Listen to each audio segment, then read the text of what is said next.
Eh bien bonsoir à tous les amis, supporters, supportrices du Paris Saint-Germain, supporters, supportrices de Strasbourg, amoureux du football, bienvenue à vous. On se retrouve pour le débrief à chaud de Paris Saint-Germain-Strasbourg, 8e de finale, 16e de finale pardon, de Coupe de France, score final 2-0 pour le Paris Saint-Germain.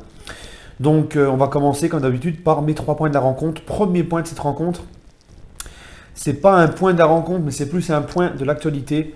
J'aimerais encore une fois parler et apporter mon soutien à tous les proches de Emiliano Sala, à tous les amoureux du FC Nantes et aux proches de Emiliano Sala hein, pour sa disparition. On va pas être dupe maintenant, ça fait 48 heures qu'il a disparu, qu'il n'y a plus de nouvelles. Avec toutes les technologies qui sont en place, on va pas se voler la face, on va pas continuer d'espérer. Pour ma part, c'est terminé. Je pense que malheureusement, Emiliano Sala nous a quittés. Il serait encore vivant, il y aurait eu des nouvelles depuis le temps. Donc voilà, Emiliano Sala qui, comme je l'ai dit dans mes vidéos, spécialement sur lui, allez sur ma chaîne la voir. Donc Emiliano Sala qui était pour moi un joueur très respectueux, très calme, très discret. On dit souvent que c'est les meilleurs qui partent en premier. Voilà, faisait partie de ces joueurs de Ligue 1 que tout le monde aimait bien. Un joueur qui a beaucoup essuyé et pris des critiques dans la figure par certains spécialistes pour son style peu académique, avec une technique très limitée. C'est vrai, ce qu'il faut dire, c'était pas le mec qui faisait rêver par sa technique.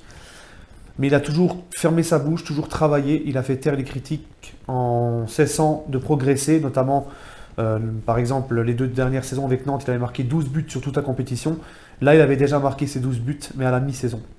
Donc c'est un garçon qui a travaillé, qui s'est tu, qui était très modeste, très humble, un acharné de travail, et le travail commençait pour lui de payer.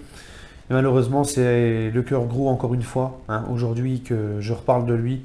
Et gros courage au FC Nantes et à ses proches. Et c'est un joueur que j'ai toujours apprécié qui nous quitte. Voilà. Ensuite, deuxième point de cette rencontre, c'est le PSG qui, contrairement à face à Guingamp, a mis un peu plus d'intensité, a pris ce match au sérieux, a pris ce match de coupe au sérieux. Et pour moi, c'était important parce que, certes, on s'était vengé de Guingamp, on avait gagné 9-0 ce week-end. Mais là, c'était le retour de la coupe. C'était le premier match de coupe du PSG depuis l'élimination Coupe de la Ligue face à Guingamp. En plus au parc, hein, comme face à Guingamp. Donc je voulais voir un PSG ne pas tomber dans la facilité comme face à Guingamp. Et un PSG qui pour moi a fait le job, a joué avec de l'intensité. Un Paris Saint-Germain qui se qualifie pour le 8e de finale de Coupe de France. Et pour ma part, la Coupe de France est une coupe que j'aurais encore plus de dégoût, enfin de tristesse, ouais, je serais encore plus dégoûté si le PSG sortirait de la Coupe de France que la Coupe de la Ligue. Parce que la Coupe de France, c'est quand même au-dessus pour moi de la Coupe de la Ligue. Hein, c'est une coupe qui a une histoire, c'est une coupe c'est le parfum. En plus du championnat, c'est une coupe qui est très importante pour les clubs français. Pour moi, c'est au-dessus de la Coupe de la Ligue, donc ça me ferait chier de sortir de cette Coupe de la Ligue. De cette Coupe de France, pardon. Et mon troisième point, c'est cette blessure de Neymar. Alors, je ne sais pas quoi en penser. J'espère vraiment que le Paris Saint-Germain, que Neymar, pardon, n'a rien de grave. On ne peut pas encore savoir parce que Verratti, on n'est pas sûr qu'il soit là pour le match à Manchester. Et si on perd Neymar et qu'on n'a pas Verratti, ça risque d'être très compliqué. Mais bon, on a l'habitude.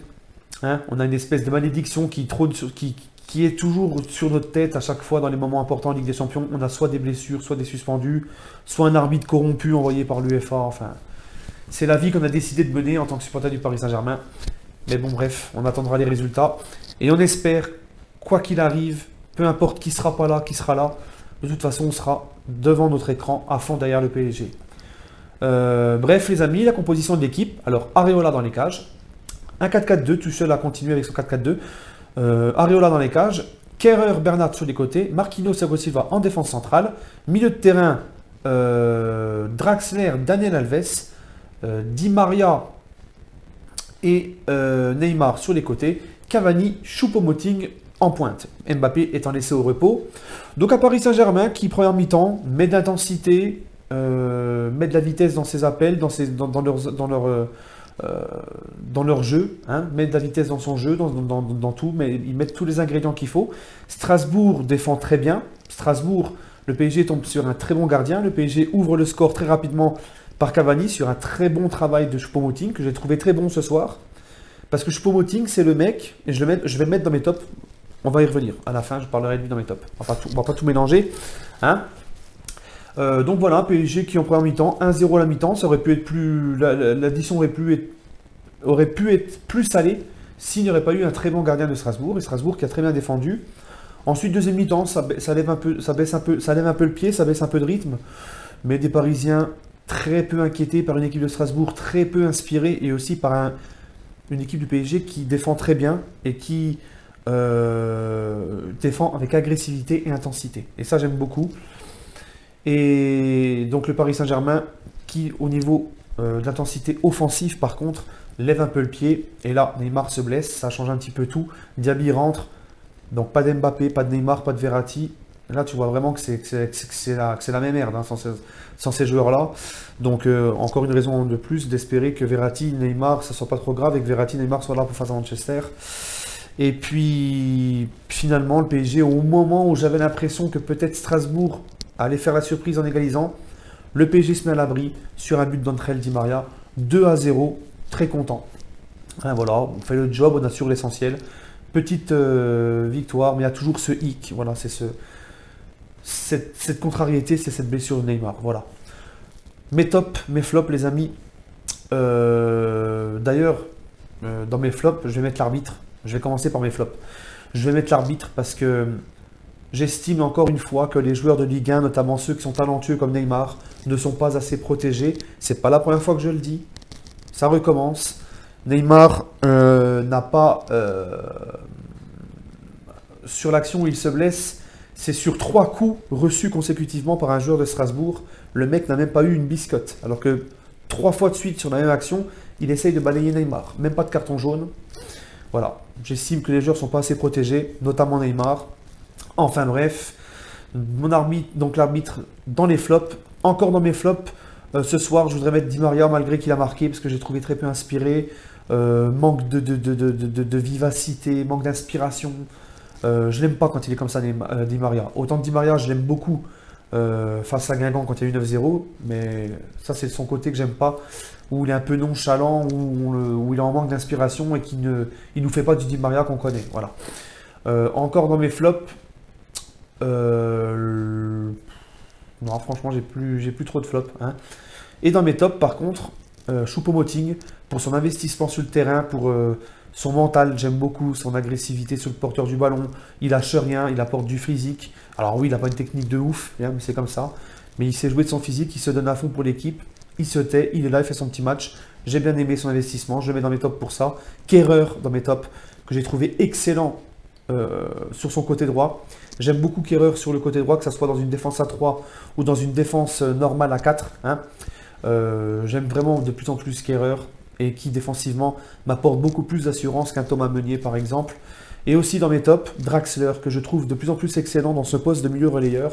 Et en plus de ça, Draxler, je ne sais pas si vous avez remarqué, il a récupéré beaucoup de ballons ce soir. Donc il s'investit aussi dans le travail défensif.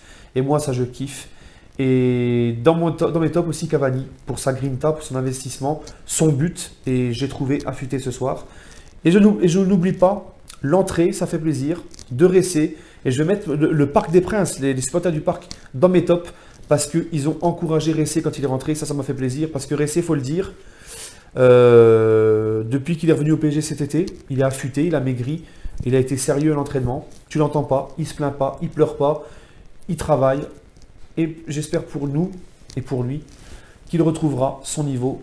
Parce qu'il ne faut pas oublier qu'avant ses grosses blessures au Real Madrid, c'était un très très grand espoir du football espagnol. Sur ce les amis, n'oubliez pas de donner votre avis sur cette rencontre en commentaire. Et nous, on se retrouve on se retrouvera pour une prochaine vidéo, peut-être demain, je ne sais pas encore. Merci les amis.